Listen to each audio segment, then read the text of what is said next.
For me, never giving up meant just that. I mean, every single day when I woke up, I thought, today's the day.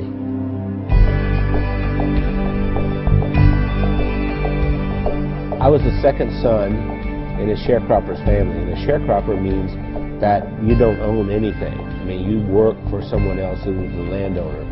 We had practically nothing. Everything was hand-me-downs from someone else. I didn't have shoes, and to this day my toes are all grown under because I didn't have shoes.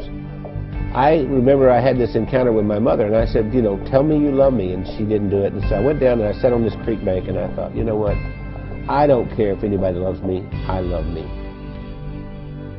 I made a list of goals that I wanted to accomplish, and they were laughable because I didn't even have 2 nickels to rub together, but my first goal was I was going to be a millionaire by the time I was 35.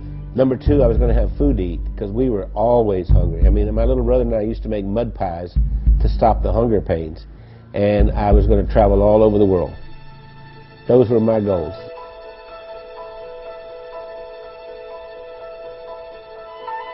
I've learned everything from working with Randy. I didn't know anything about business. I started out, before I met Randy, I was a teacher, a mathematics teacher. Well, I think we have a very good balance. Randy's really good in sales and telling the story and explaining why people need to have whatever it is that he's selling. And then he comes to me and says, Wendy, can we make it do this?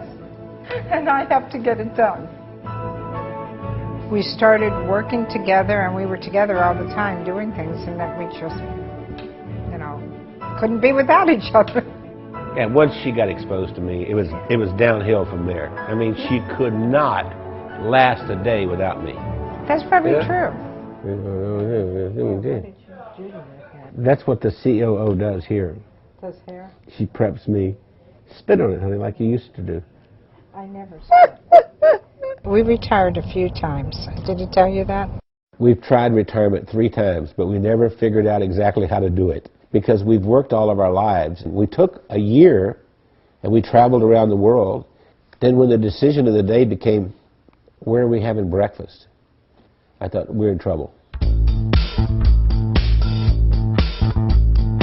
If I were giving you advice and you were meeting Wendy for the first time, I would tell you, don't get your feelings hurt if she uses her phone while she's meeting with you. Hey, Kim. Hey, Chris. Okay. I'll see you in the morning. All right. Bye. Bye-bye. I kind of feel like a triage nurse at a hospital.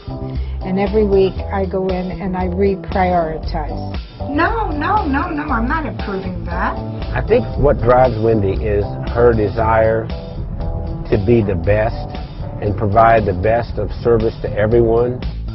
Awakened at 2:30 in the morning, and I hear this little and it's Wendy over there looking something up at 2:30 in the morning. And I'll say, why aren't you sleeping? You can do that tomorrow morning. We are the definition of entrepreneurs. And we don't like doing one thing at a time. We have to do a lot of things at the same time. It's not just Randy and Wendy doing all this work. The whole team, every single one of us works round the clock. Hey, gorgeous. Listen, Bernice has been with us for what, 5, 6 years? 6 years. Yes. And we love her to death. And I love you guys. Yeah. Randy leads with his heart. And he's the most incredible person I've ever met. He's gone through so much in his life. And I believe that Randy's, I'm going to make me cry here. Randy has made the difference in my life. What's important is, what do I contribute this day to make the world a better place? I know that sounds corny, but that's really what it is. My daddy used to say, we leave here with empty pockets.